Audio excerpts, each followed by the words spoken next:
What's happening, baby? My name's Gerald Gruenig, and you're watching Louisiana on Fire.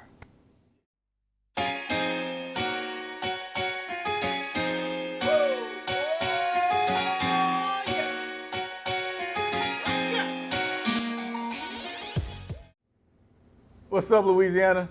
This is Tim Davis, and you're watching another episode of Louisiana on Fire. Today, I got a special guest. You've seen this guy. Gerald Gruenig. G.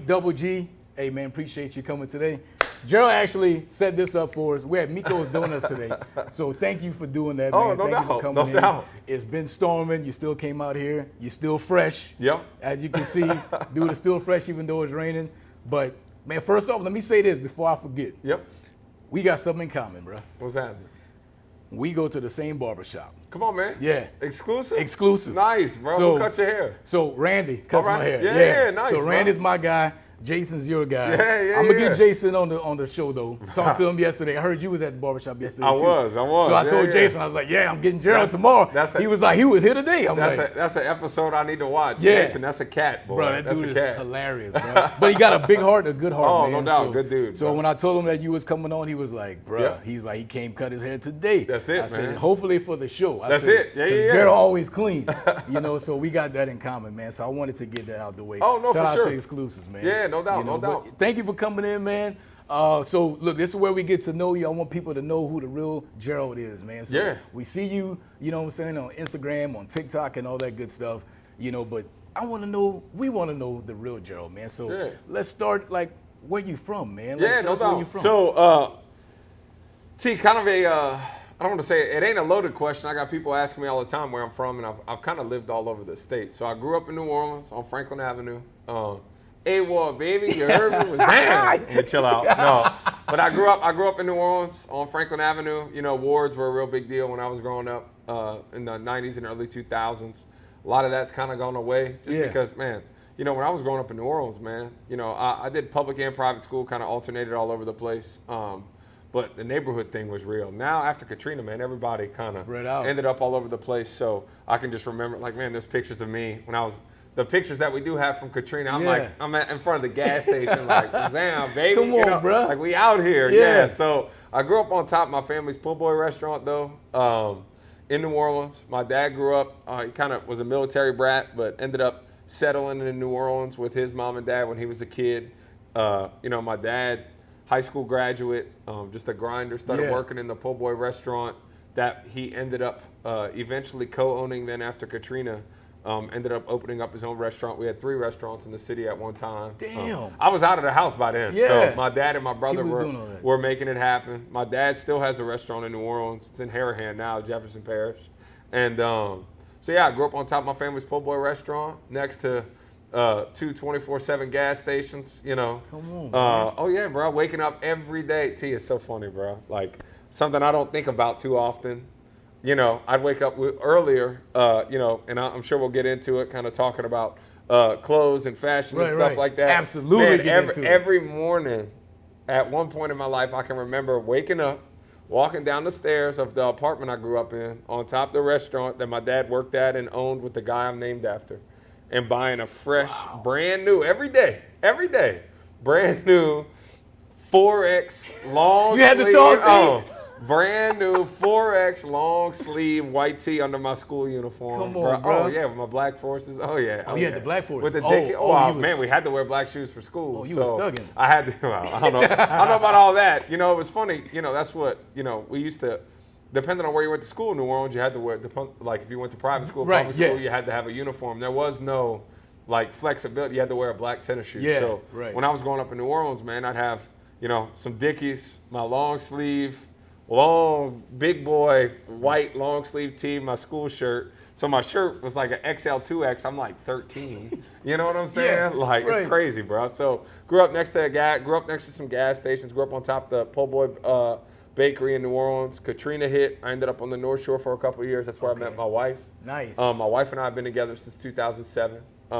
We started dating in high school, and we've been together since then. All gas, no brakes, baby. Yeah, buddy. For real, man. You think about it.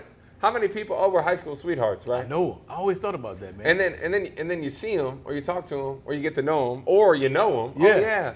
You know, my favorite is going to weddings and like, oh, we've known since high school. And I'm always sitting there like, hold on, bro. I remember them couple breaks y'all took when y'all were when y'all were at LSU or y'all were, you know. So anyway, I always make the joke. Errol and I, all gas, no brakes. We've been together, locked down since 2007. You know, I thank God every day for putting Ariel in my life because I was definitely a knucklehead in New Orleans. Not you, huh? Katrina hitting for me personally and my family was a huge blessing in disguise. So ended up going to Fontainebleau High School for a couple of years after I was at Brother Martin in New Orleans. Okay. Played football at Nichols all 4 years. I played on the offensive line. Lived in Alexandria for a little bit. I'm going to tell you, it's funny playing offensive line, bro. Because I grew up hooping, playing football. Right. And then when I was playing football, there was this, that's when that transition of, you know, that's the word I'm looking for. That transition kind of, you know, defensive linemen, defensive guys just being bangers, right? Right. You know, that's when it kind of switched to the, hey, man, defensive ends, we want long, lean, fast. Faster coming on the edge. I get to college, right, Nichols. I remember UAB and Nichols were really my two opportunities. And UAB, Alabama, Birmingham, a Conference USA school that was struggling.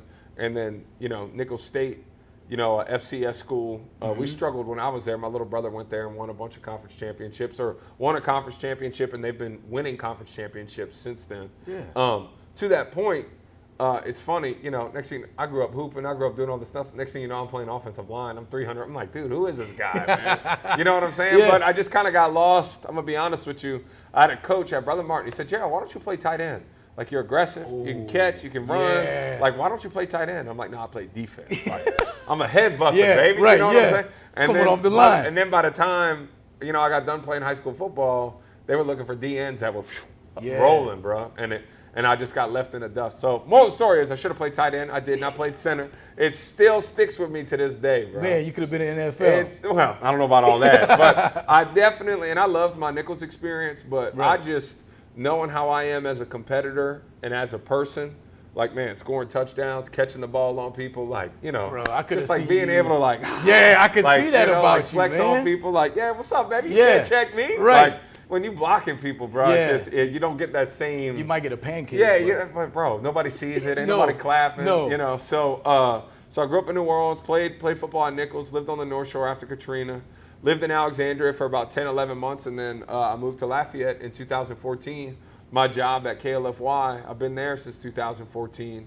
I started the Acadiana Eats segment, myself and John Weatherall, in 2015, and then that was rolling. And then John and I in 2021 decided to kind of start focusing on social media. And then since then, man, it's kind of been popping, bro. It's been crazy. Y'all been all over. Y'all been doing the thing. Like, John has come from behind the camera now a little bit, you know, but man, y'all out there. Everybody, how does it feel for when people see you, man? Because I saw you, like I was telling John, I saw y'all on campus at Southern, my alma mater. So I saw you, so I talked to you guys, and that's when you were like, bro, hit me up, I'll do the show. Holla at me. You know? So we did that, but like, how does it feel now whenever you guys go out? You know, because John's quiet. John's very reserved. I'm gonna tell you, it's been funny seeing John like embracing that, man, and enjoying it, right? Because John was the type, you know, wouldn't want to take a picture, wouldn't want to, you know. Now people are like, oh my gosh, you're Mr. Weatherall. Like, you're John Weatherall. Oh my, you know, the Mardi Gras, this, that, and the other. And John's like, yeah, let's take a picture. You know what I'm saying? It used to be, it's so funny. It used to be, hey, can we take a picture? You know, John's like, boom, taking a phone. And now John's like getting in like, all right, who's taking it? You know what I'm saying? So that's been good to see. I've always been a people person, you know what I'm saying? So like hanging and kind of just being out and about and shooting the breeze with people has always been something I do naturally. So now you throw in the aspect of a lot of people when we're out and about, you know, especially in Acadiana, but even, you know, outside Baton Rouge, New Orleans, we go to North Louisiana, seeing that reach and seeing how many people rock with us and rock with me in particular, you know, it's natural for me to be like, what's happening? Like, you know, in general. But then it's a lot easier, and people are doing it more because it's like, Gerald, oh my goodness, hey. And then I'm like, what's happening? Like, you know. So it just, you know, I would say I'm more tired at the end of the day. You know what I'm saying? Because it's like I'm constantly, you know, hanging out, talking with people. And one of the things that my wife gets on me for all the time is one of the things that I do is I just get so involved in conversations. Yeah. You know what I'm saying? Right. Like even when you rolled up, right? Yeah, like, yeah. hey, G, what's up? Right. And I'm like already like, man, like not putting you on game, but just like I'm the type like, hey man, so like talk to me, bro. Right. Like, yeah. What you trying to do? Yeah, like because if I can help, I want to. Guidance, you know what I'm saying? So that's always been something I do a good job of for people. You know, just being myself, but at the same time, I definitely wear myself out. Yeah, I can imagine. Yeah, man. bro. But yeah, so it's been an interesting journey, and I love when people roll up on us and they're excited to see us. And I'm gonna tell you, my health journey, right? So I got diagnosed with Hodgkin's lymphoma this past summer, right? And I finished up on my treatments in the fall, and seeing the impact that me just being me has on people, including those that were, man, Gerald, I'm praying for you, man. Yeah. Like, was overwhelming, humbling, amazing. I can't tell everyone enough, you know, all over the world, man. Yeah. Like, you know, thank you so much for all the kind words, the love and the prayers. And, you know, God keeping me around is amazing. You're not done, man. You got some more work to do, that's what bro. I tell them now, bro. Yeah. That's what people want to say. Like, you know, everybody thinks they guaranteed tomorrow, man. Not. I feel so lucky that I went through that experience because it's completely changed my perspective on everything. You know what I'm saying? Everybody, like, you know, oh, well, next year. Like, bro. Tomorrow. Yeah, next year. Yeah. You don't, I'm a man. You know what a year ago looked like for me? Right. Like, man, I was getting ready to go to Greece with my wife. I was getting to, and next thing you know, it's like, hey, man, you got cancer. Like, whoa. Like, so this trip, you better enjoy these trips you're going on because you're about to do chemotherapy. So, man, it can all flip in an instant, man. And one of the things that I'm super grateful for in all this is having a second chance and having another opportunity to kind of just, you know, make sure that, you know, people understand that, you know, God has a purpose for all of us. I know I feel that way about me. I know I feel that way about my family. And I just want to continue to be a light for others, man. Yeah. You know what I'm saying? You definitely are, man, because I would say when you were going through, when I found out and everything, it was like, I can only imagine how it felt for you, but for people who see you and view you, it was a punch in the gut for us, too, because the energy that you bring, and then to see that is like the energy just was taken out of the room. Oh, yeah. Whenever you came out on the news and said that, we were like, what you mean? Like, no, for sure. Like, you know, to see how, like, because you come in, you bust in, what's up, baby? You know, like, what's happening, baby? And then it went to like, hey guys, you know, I got cancer. I'm gonna fight. Like, so we're all behind you, but scary, man. No, it was. I tell you what, I think I struggle with it more now because it's quote unquote done, right? Like I finished everything. I've been in remission since the fall. But I'm gonna tell you, the mental aspect when you get done with your treatments of like, all right, I'm good, but like, I'm way more hyper aware of my body now, which is a good thing. I don't want to act like my body didn't go through what it just went through, but you know, that nervousness, that anxious feeling of like, is it going to come back? How much longer do I really have with my kid? You know what I'm saying? Like, I'm listening to a song, right? Maybe I'm on a run, riding my bike. Maybe I'm just chilling in the truck, doing whatever. And a song comes on. Next thing you know, I start thinking about my wife, my kids, my family, you know, my home, everything. And I just like, man, next thing you know, I'm emotional. I'm like, hey, bro, hey, man, like, come on, you're going to keep me around, right? You know what I'm saying? Right. So, I'm not done. no, the perspective was definitely needed because I'm going to tell you, you know, when I got sick, I was getting answers like, boom, boom, boom, yep, here's what we're going to do. And I'm like, all right, we good. We got a plan. Let's get it, you know? But now that all that is done, you know, it's been the biggest part for me has just been staying centered in my faith, because I know at the end of the day, bro, it's all up to him. Right. You know what I'm saying? So, and I don't know if I would have told you this, a year ago. Yeah. You know what I'm saying? Right. So like, I was always, you know, I've always been a believer in God and Jesus and, you know, been very faith-based. I grew up Catholic in New Orleans, but it took this, and I think this was my sign. They're like, hey, man, don't forget, bro. Yeah. Come on back, right. man. Yeah. And Don't forget about me. Yeah. I think it took this experience in my health for me to come back and really realize who's in control, bro. Yeah, you know man, what I'm saying? You hit that right, because I always tell people, man, sometimes you got to go through something to realize something. Oh, yeah. You know, and whatever, it's not always the same for everybody, but sometimes like I said, you got to go through something to realize something. And it may not even be you. It could be somebody around you to be like, wait, that's my man right there. Oh, like, no doubt. And he going through that. So maybe I got to, just get some stuff in perspective, and whatnot. To see you going through that and everything. So, hey, but you battled back, man. Because I'm not surprised that you battled back, but you did, man. But I think about, when people were asking me when I was sick, they're like, "Gee, how you feeling?" I'm like, "Man, I'm good." Because that's how I am, bro. Right. Yeah. Like, no matter where I'm at, like I'm good. Because it's funny. I'm giving a keynote speech tonight at a basketball tournament. They got a national championship.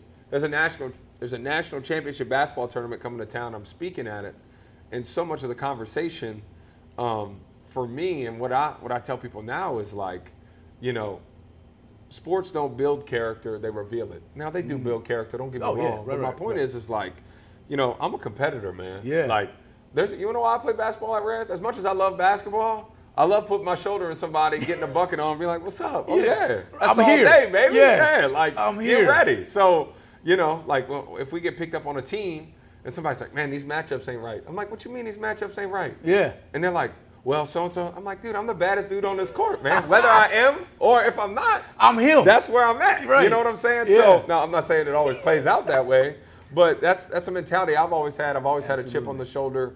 I've always been a chip on the shoulder kind of cat, man. So when I got sick, I was just, "Man, I'm good, man, I'm good, man, I'm good." And then when I got done, and it really hit me after Mardi Gras, bro. I'm gonna be honest with you. We got done with Mardi Gras 2024, and I'm sitting in the car, man, and I'm just like feeling my body just worn out, man. Yeah. Just done, just tired, just did too much, Right. And dude, I'm telling you, next thing you know, I'm hyper aware. I start freaking out about my body. I go see my doctor. It's like, "No, man, you good. Just go relax." Yeah. I couldn't relax. I couldn't chill out, man. You know what I'm saying? I couldn't Right. do it. Now, when I'm out and about rolling, it's all good. But like, man, when it's time to go to bed and everybody's asleep, am I okay? Am I gonna be all right? Am I your for mind real? start wandering. You know how it is when everybody's sleeping and you up. You work, yeah. It's like, what? Who can I get on the phone? Yeah. Can I work on something? What can I do till I go to sleep? And dude, I went to mass. I went to midday mass the Monday after Mardi Gras, and bro, I hit my knees. As soon as I walked in, my first time going to mass by myself in years, right? Yeah. Because I bring my wife and my kids. We all go on Sundays, but you know what it's like going to church, bro, with your kids. Like, they crawling out, they getting into stuff. You don't really get to sit there and just be present because you're taking care of your children, man. Right. So I sit down, I get on my knees, bro, and it just, when I'm telling you, it just hit me. Just started bawling, crying, man. I couldn't keep it together, bro, because it was just like, "Hey, man, dude, I'm coming to you, bro." Yeah. Like, I need to find peace. And it's not that I was ever down or sad or nervous, but just the constant worrying of, "Hey, am I going to be here for my daughters when, there's a school mass and she's reading on the altar?" Like all you those think about that things. stuff, right? Oh, I'm with you on that.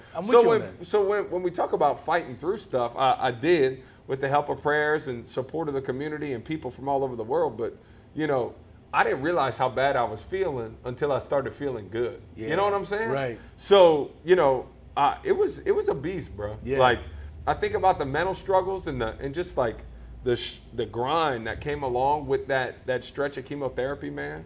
And I handled it. I did everything I needed to do to stay on top of things. That's what's crazy is people be like, "Man, you said you had cancer, but then nothing changed." You know what I'm saying? But I'd have 3 or 4 days where I was feeling bad. Yeah. But then by the time I turned that page, maybe by the weekend, "All right, John, hey, let's go do what we need to do for the next week." Get back on track. For the next 2 weeks. Yeah. And then I can stay on top of it. So on TV, on social media, more, what do they say? You don't believe everything you see on social media? It's true. Yeah. Because it's like every day I'm looking like, "Man, Gerald's doing great." Yeah, exactly. Which when I'm out shooting, I am. But man, there were some, out of every 2 weeks for about 4 months, I'd have like 4 to 5 like rough days, bro. Damn. But when I'd feel good, let's go, baby. You know what I'm saying? Go. So it was just trying to be smart with my time and getting through it. We did it. Like I've said time and time again in this interview, man. But I will say, bro, like it was a grind for sure, man. It was a grind. I mean, you had the people behind you because you talked about your wife. So I got to ask about this. because I asked my other guests Yeah. who are married and everything, who shot their shot first? Was it you or was your wife? Like, how'd that go? Like, man. You know, like. So that's so funny you asked me about Ariel, man. Yeah. 'Cause, you know, I try to be, and I know I watched you and John's interview. Right. I don't know. I know you probably know, right? Like, I don't do this a lot. No, yeah, right. You know so what I'm very saying? thankful and appreciative. Yeah, you bro, got it, bro. know? I don't do this a lot. Yeah. And it's not because I'm very protective over my privacy. I'm very protective of my family. Yeah. And I'm very protective of my my time too. You know what I'm saying? So after I watched you and John's interview, I was like, man, okay, I'm rocking. I'm getting down with it. So when John had mentioned, like, yeah, bro, and then I know we ran into each other in Baton Rouge, I want to do something. I'm like, okay, yeah, that's fine. Yeah. And the reality of it is like, today I could have totally been like, man, I got this. Absolutely. Which I do. Yeah. Where it's like, hey, man, I'm already booked. Hey, Gerald, it's all Yeah. good. But look, dude, I'm an athlete, college football player. Like, I try to be the best at whatever I put my hands on. Right. Like, man, I go dig. You know what I'm saying? Like, who's this person I'm about to go sit down with? Because I've been building something with the help of the television station, Yes. with the help of John Weatherall, Right. with the help of my wife, my kids, my family, this community, the world. I've been building something for a decade, man. Yeah. And I'm very cautious about who I attach everything I've worked for with. Right. You know what I'm saying? Yeah. So, and I'm frank, I tell people that all the time. Yeah. Bro. I got people like, man, let's collab. I'm kind of like, I don't really do that, bro. Right, yeah. And here's the deal. Now, I would love to collab maybe down the road once I get to know you, but if I don't know you, it ain't happening. You know what I'm saying? Yeah. For real. So, you know, it's funny. I say all that because I don't really talk about my wife a whole lot. But I will tell you, you know, my wife and I, we were dating. We've been dating since our sophomore year of high school. So, Okay. man, we were kids, bro. Right, yeah. She was 15. I was, 16, 17. Yeah. I'm a year older than her. And, you know, it was Mardi Gras 2007, February. Made 17 years we've been together. We've been married for 7.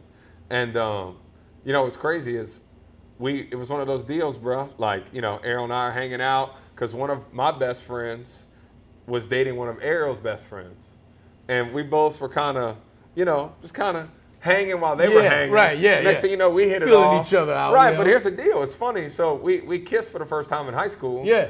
Ariel rolls up, and they're like, did you kiss Gerald? Some of her friends at school. I wasn't around for it because, you know, in high school, different grades.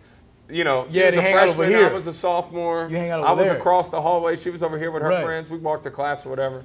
But it's funny. Ariel's like, no, I didn't. Like, Ariel's like, I didn't kiss Gerald. You know, no, I didn't. Yeah. So Got the wrong area. It wasn't me. Yeah, she came. It's funny. She came around. We still will laugh and poke fun at each other about, you know, just those years. But no, I would say it was a mutual, like it just kind of happened because we were spending so much time together. Yeah. Because our friends were dating at the time. Yeah. But you know what's funny? I tell people all the time, they're like, oh yeah, it's just a high school girlfriend. I said, yeah, you say that. Or your son or your daughter could end up marrying that person. It's they're true. They're like, well, no, they're just kids. I'm like, bro, I'm just letting you know. Like, I've been with my wife since I was 16, 17 years old. Right, You know man. what I'm saying? So, yeah, Ariel will deny the first time we hung out. Yeah, the first time we kissed, and Yeah. you know, we were hanging out on a parade route. I'll never forget it, bro. It's so funny. But yeah, I would say it was mutual. Yeah, mutual. Okay, Yeah, because you know sometimes like you ask the husband, Yeah. they say this, and the wife say something different. So that's a possibility. Yeah, that she no may doubt. say something. Yeah, so it's for always sure. funny how the people because like I ain't gonna say about me and my wife because she's not on here, but Yeah. you know, Well, I one was day gonna we say, gotta we gotta leave that part for the. Don't put that on the Yeah, social clip. no. We gotta make them listen for that one, bro. Exactly. Yeah. You know? So that's a little in episode content for Yes, them, bro. yeah, man. But it's always great to hear how Yeah. people found their significant other. Oh, no you doubt. know, because it's always a good story, a funny story behind it. And one of the things too, my wife, her family, right, just embraced me. Yeah. And when I met her, my mom and dad were in New Orleans. I was living with my dad's sister, my aunt. Yeah. Kind of acting a fool, just like this Not kid. you. This kid's in Mandeville, for real. Like grew up in rougher neighborhood in New Orleans. Yeah. Kids in Mandeville. All of a sudden, I'm dropped off in the suburbs, and my mom and dad are trying to get, life back together after Katrina. You the Fresh Prince of Bel-Air. You Will Smith, dog. I never thought about it that way, but a little bit in the sense of like, whoa, culture shock, right? Yeah, right. And bro, when I'm telling you, I got to the North Shore, I was out of pocket, boy. Come on, man. I was cutting up, man. Man. Oh, bro, man, you rolling up to house parties like in high 90. school. Yeah. In what now would be probably multi-million-dollar homes, bro. You know Right. what I'm saying? Like, they're just like, oh yeah, my mom and dad are out of town, and it's just like.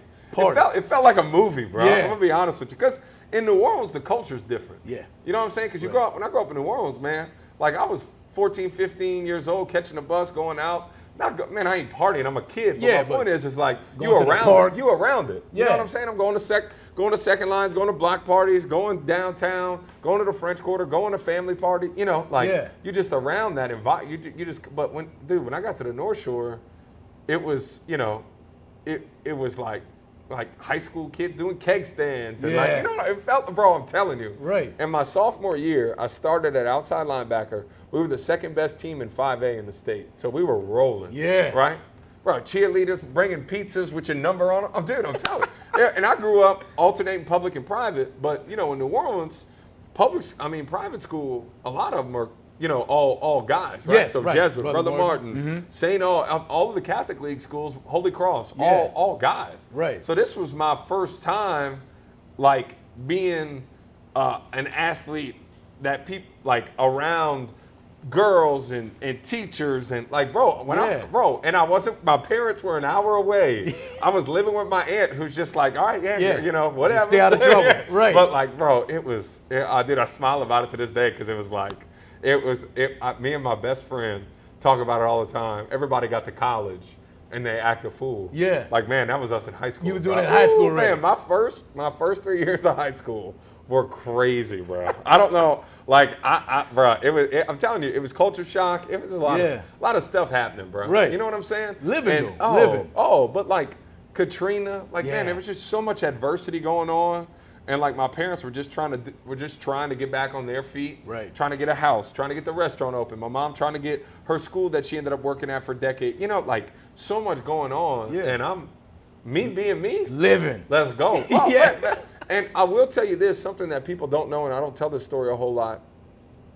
Before Katrina, bro, my mom will tell you stories. She's picking me up in the middle of the Lafitte housing projects, in the middle, like, she's like, what am I doing? For real. What is my son doing? Yeah, my buddy Byron, who I grew up with, he stayed in the Lafitte. Right. So, like, sure enough, man, like, my mom would drop us off, and then, like, in the middle of the night, I'm climbing up down the shack, because, the downstairs door, nighttime in the projects, man, it's locked up, bro. You got to crawl to top. Oh, I'm telling you, man. That's what I'm saying, bro. Like, people don't realize, man. Like, so... While my boy Byron is still with us, he's living in Texas. My friends Garland and that, man, all the dudes I grew up with, all good cats. Right. But like, man, you just think about New Orleans pre-Katrina. Yeah. Like, man, it was popping, bro. Right. Now, but it was also so like focused in certain areas where now it's popping all over the place now. You know what I'm saying? And when I say popping, I don't mean good, I don't mean bad. But like, stuff was going on. I am very, very, very, very blessed to be where I'm at today. I never forget where I've come from, but back to playing basketball and back to competing. It's like, man, you don't want to test my gangster, baby. You know what I'm saying? Like, because I embraced that grit, that background, where I grew up, where I went to school, public school, private school, white kids, black kids, restaurant business, dad grinding. My mom's a teacher, working hard all day. Like, man, I carry all that with me all day, every day, bro. So when you talk about cancer, when you talk about, my move to the North Shore, meeting my wife, like, my qualities, my personality, hanging out in the restaurant as a kid every Friday night, like, hey, Mr. So-and-so, hey, like, man, that, like, I didn't have a choice, bro. That's just living in New Orleans.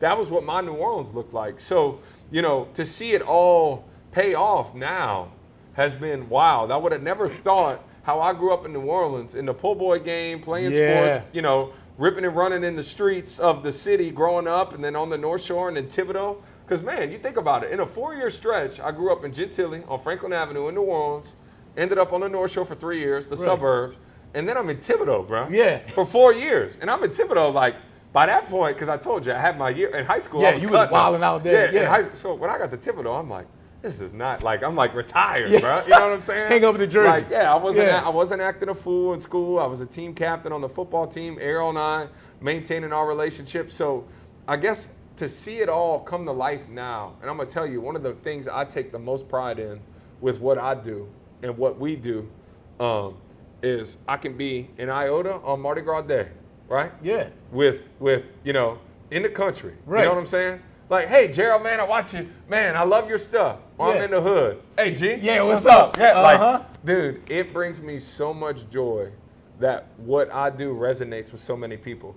Older people, younger people, like, man. You're not lying about like, that. The fact that what we do touches so many people and makes them smile and feel good and they enjoy what we do, bro, is my biggest, besides my family, my 2 daughters and my beautiful wife, that is my biggest source of pride, is so many people just like, Gerald, I love what y'all are doing. I love what you're doing. And it doesn't matter where I'm at, bro. Like, I walk around, I'm going to be honest with you. I walk around, people will be like, man, you hung out with, man, I don't like that dude. I'm like, wait, why not? Oh, no. Bro, whenever I'm hanging with people, they in a good mood, bro. Yeah. My life is sunshine and rainbows, bro, because that's the vibe I put out, man. You really, truly, you know what I'm saying? Really, truly, that's the energy you bring, man. And I'm very thankful that you've given us the opportunity here, because when I told people, it's like my mom, I was like, I got Gerald Gruenig? I was like, yeah. She said, I got to watch that one. Like, everybody, bro, the energy you bring, everybody just loves it, man. Yeah, so man. It's been a blessing, bro. You a blessing to a lot of people, man. Thank you, I want to let you know, I got to tell you that, because I got to give you flowers, like they say. I want to give you flowers, not because of what you went through, but the fact that, the flowers really hitting different now, for sure. Right, right. I got you. So look, this is what we're going to do, because we're gonna wrap this. We're going to wrap up episode 1 right here. We're going to talk about the clothes, the gear, the shoes. The now, right? That was the past. That was the past. We're going to talk about Acadiana Eats and all that on episode 2. So we're going to see you on episode 2. See y'all later. In 3, 2, what's happening, baby? Gerald Gruenig here, born and raised in New Orleans, been on TV now for more than a decade, KLFY News 10, host of Acadiana Eats, also have a pretty solid social media presence, TikTok, Instagram, Facebook. Gerald Gruenig, baby, come holla at me, man. Let's go. What's up, Louisiana? Thanks for watching another episode of Louisiana on Fire. Make sure to like, subscribe, and share. Oh, and don't forget to hit that bell so you can be notified for the next episode.